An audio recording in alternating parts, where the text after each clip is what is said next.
Alrighty, what is going on, you guys? Welcome to today's video, and today we are going to be talking about the top 5 ways you can invest your money in your 20s in order to be financially successful in your 20s, 30s, 40s, 50s, and even your 60s and beyond. So without further ado, let's get into the video and let's get started. Now, if I am quiet, it's because everybody is sleeping, so I don't want to wake them up. And our walls in Australia, very thin. So starting off with number 1, which would be a emergency fund. Now, this emergency fund is literally just for an emergency, and you would want to save at least between 3 and 6 months of your expenses. So for example, if you spend $1,000 a month for simple maths, you would want to save between 3k and 6k. So the reason you actually want to be doing this is because, let's say you have a stable job, everything's fine, and the next moment your company goes bankrupt and you unfortunately get let go. Now let's say, for example, that this is you and you have a job and you're making, let's say you're making bank, and one day that the company you work for just goes bankrupt, and let's say it's in fire, and therefore you now just lose your job and you are sad because you lost your job. Now, this can happen to you, whether it might be your fault or not your fault. This has happened to me because I've had to move states and find a new job.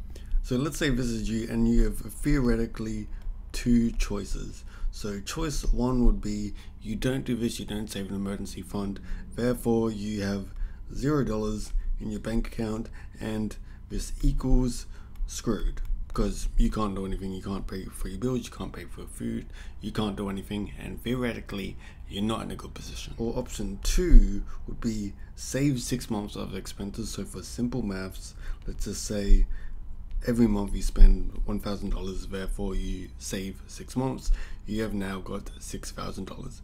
This gives you the opportunity to find a new job, or you can start your own business. So 2, start a biz, or 3, you could dip into this fund here and therefore you'll be okay. But eventually you have to do one of these 2 things because you have to make money, because that's how the world works, unfortunately. So you only have 2 options when it comes to saving the emergency fund. One is you don't do it, therefore you are screwed. Second one is work hard, save money, and try to lower your expenses as much as you can, so you can save at least that 6-month mark using the $6,000 example. Jumping into number 2 would be, with your savings, open up a high interest savings account instead of just a normal standard savings account. Let me show you why. So we've got savings, right? And you have 2 options. You have option 1, which is the standard option, and option 2.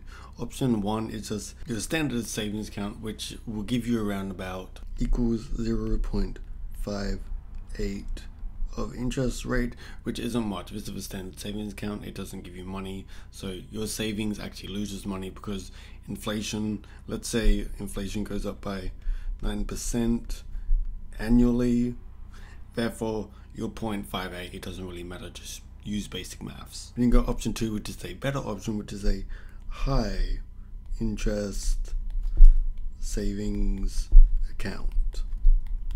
So the benefit between this, instead of just getting the 0.58% with the high interest savings account, you can get all the way up to 5.50% on your interest. As long as you meet their requirements, getting a 5.50 is way better than the 0.58. I will leave a few links in the description for you guys to check out a list of banks. I only know Australian banks, so if you're in America and you're watching this, just Google it, to be honest. Now, just for quick maths to show you how this works, let's say you have $100 in a normal savings account and you get 0.58%. So for simple maths, you are going to get an addition of 0.58% of $100. So therefore, and over a month you get 0.58%. So you go from 100 to 100.58, which kind of sucks. But if you go with option 2 of high interest savings rate, which can go up to 5.20%, of course, depending on your bank. So let's say we got the same figure of that same $100. So So you got $100, and over the course of a month, this could turn into 105.20. So obviously getting an extra $5 isn't a big whoop, but it's way better than a standard savings account. Number 3 would be invest in your education, and I don't care whether it's online courses or you go the traditional route of university.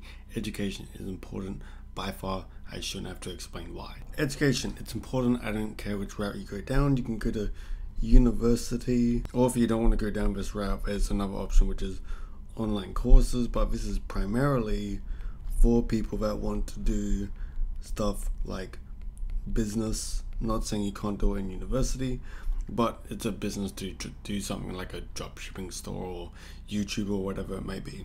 Invest into your education, because doing either one of these will actually mean that your value that you give to the company will go up. So this is due to getting a higher education in either university, or you can do an online course and do your own business. And if you don't do this, this is what will happen. So let's draw a line here, and let's say you finish high school and you've got no diploma, no nothing. So instead of making $1,000+ a week, you are now earning maybe $500 a week, which isn't that much, but it's because you can't give the same value as someone that is either at university or they have done some sort of online course which has enabled them to do business, which has allowed them to make money besides minimum labor wage, which is something like McDonald's. So education is important no matter what you say. Number 4 would definitely be put money into your retirement, because one day you're going to get old, one day you're going to need money. It shouldn't be so hard to comprehend. And for basic maths, why you should put your own money into your retirement or ask your employer to actually increase the rate of money that goes into your account each and every single paycheck. I'm going to show you why this is important. So let's say you're 25 years old, you're making about $60,000 a year, you want to retire at 60, you're single, might change, might not change, and you're super balanced, let's just say 20,000 for the sake of it. And the employer contribution, it depends on your employer, so you can check by checking your pay slips or just asking the HR department. Let's say you're making no additional contributions and you're super balanced by the time you're 60, it's going to be $352,000. That's okay, but depending how old you live, or depends how much money you spend, this may or may not be a lot for you. So to increase this, let's say you want to add your own money. So for the sake of this, I'm going to be doing a after tax contribution, let's say weekly, because we get paid weekly in Australia. And let's say you want to add an additional $300 a week. So now that's at $1.178 million in your retirement account instead of only about 400,000.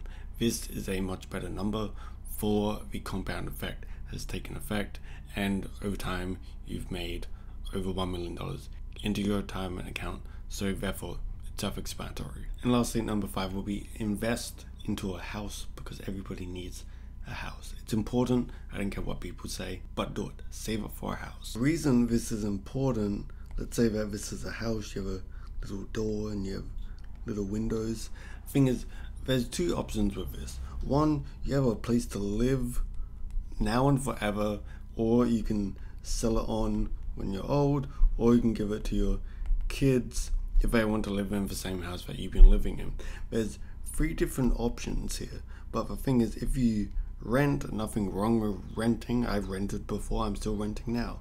But the thing is, with rent, you don't have much of a choice. You can't sell it because it's not yours, you can't keep it because it's also not yours, and you can be kicked out whenever the landlord feels like it, and he doesn't need a proper reason because it is their home and it's not yours. So therefore, with buying a home, you are now able to be like the person that says what they can do with their home, and you can't get kicked out. Buying is obviously better than renting, but of course it depends on your circumstances. It's a way more than just this, but for me, if you were to ask me buying versus renting, obviously buying is better because it's yours and you can do whatever you want with it. You can renovate it, you can make it cool, you can make it not so cool, and no one really has much of a say of what you do with that house because it's yours unlike renting. So if you like the video, like, subscribe to the channel if you found this cool, as well as if you want to start your own content creation journey, check it out in the link in the description below.